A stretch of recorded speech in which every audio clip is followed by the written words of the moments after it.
Salut à toutes et à tous, on se retrouve pour un nouvel extrait d'un cours de ProMix Live qui fait partie de la bibliothèque de tous les abonnés.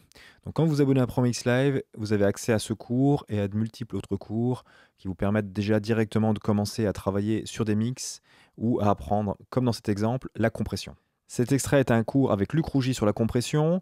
Luc Rougy est réalisateur et aussi ingénieur son. Il a travaillé entre autres avec Maud Jeffrey, Nicolas Kerr, il a travaillé aussi pour Arte, etc.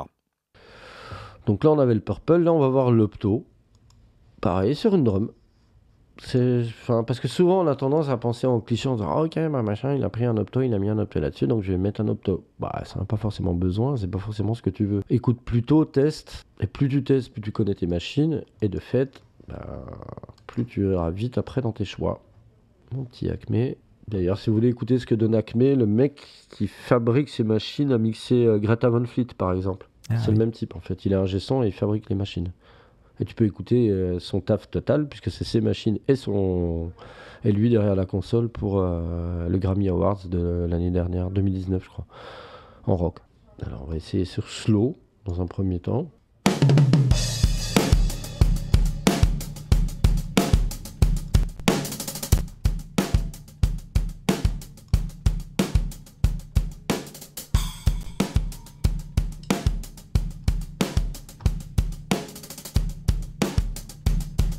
Normal, donc on sent bien, temps d'attaque et de release plus court.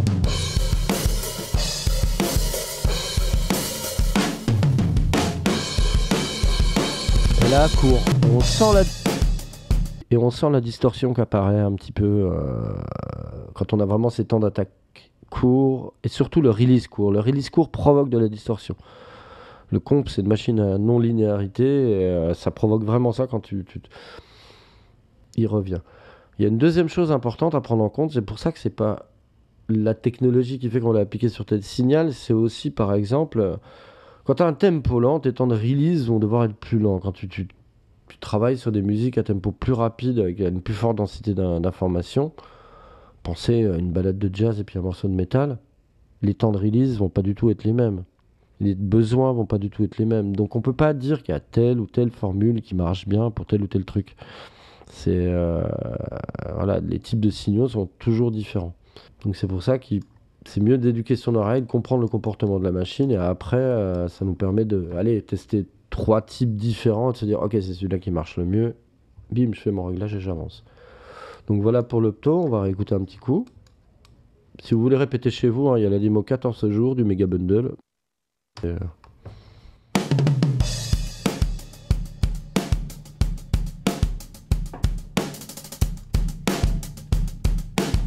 Là, on voit que je suis obligé de baisser, que le temps de release, Là, on voit typiquement que le temps de release, il augmente mon loudness global de ma track, donc je suis obligé même de compenser un petit peu sur l'output. Alors tiens, d'ailleurs, je viens de voir, pull on link. Et là, fast, donc vraiment.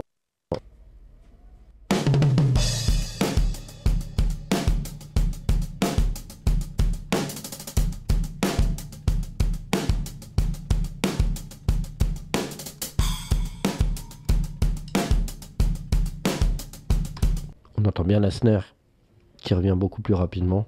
Comme ça change la perception de la pièce qu'on a par rapport à la batterie. Grave. Et c'est pour ça souvent on smash la room pour faire caricaturer la room parce que le rock c'est quand même beaucoup de caricatures de son finalement. Pour ça, parce que les guitares ont une telle intensité, la basse, le chant crié, que la batterie qui est quand même peut-être le seul truc acoustique qui reste un peu dans ce style de musique. Il n'y a pas de batterie électronique en rock, ça devient un autre style. C'est quand même, souvent cette compression qui amène la fuzz du batteur, et c'est la comp ou parallèle ou autre après appliquée, quoi. C'est sa fuzz à lui un peu en quelque sorte. Mais là on voit vraiment les applications. Et moi le fuzz c'est souvent je l'utilise en parallèle. Là on a un petit dry wet. Hein.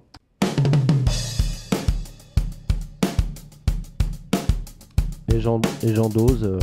Hop. J'ai le meilleur de deux mondes.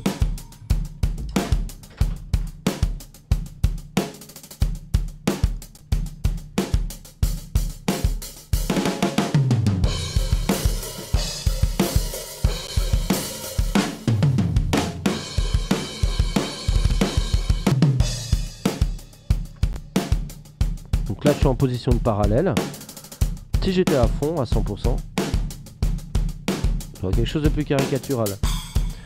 Mais ça, c'est par exemple, c'est une idée que je donne comme ça, mais ça, on peut l'automatiser, ce bouton. Et entre les couplets et les refrains, ça peut être une manière de voilà, donner de l'intensité à ce passage-là, autre qu'avec un bouton de volume. On peut aussi jouer là-dessus. On a une piste créative, par exemple, en mix, qui est assez simple. On n'a pas besoin d'aller tourner tous les boutons, juste dry wet. Ça remonte un petit peu le volume, et en plus d'une manière élégante, puisque c'est dynamiquement et en termes de volume, et harmonique. Donc on a une espèce de plusieurs paramètres qui vont s'ajouter d'un coup pour augmenter le son, et pas simplement le volume. Voilà. Donc ça, on est sur l'Opto. Il a vraiment pris le circuit du LA2A, et il a plus ou moins tourné autour. Je veux vraiment savoir à quoi ça correspond, donc j'aurai la réponse la semaine prochaine, garantie. J'espère. Sinon, je le ferai sur le blog. Donc voilà, là on a l'Opto. Si cet extrait vous a plu et vous voulez en savoir plus sur la compression, allez voir l'abonnement ProMix Live. Vous aurez un cours complet sur la compression avec tous les types de compresseurs, l'historique des compresseurs, des exemples sonores et bien sûr plusieurs autres cours de mixage complet avec les pistes individuelles qui vous permettent de faire votre propre mix et ensuite de comparer avec celui de l'ingénieur son et de l'album original. Si vous voulez être prévenu à la prochaine vidéo, n'oubliez pas de cliquer la petite cloche. Vous pouvez liker, vous pouvez partager la vidéo et puis à très bientôt. Ciao!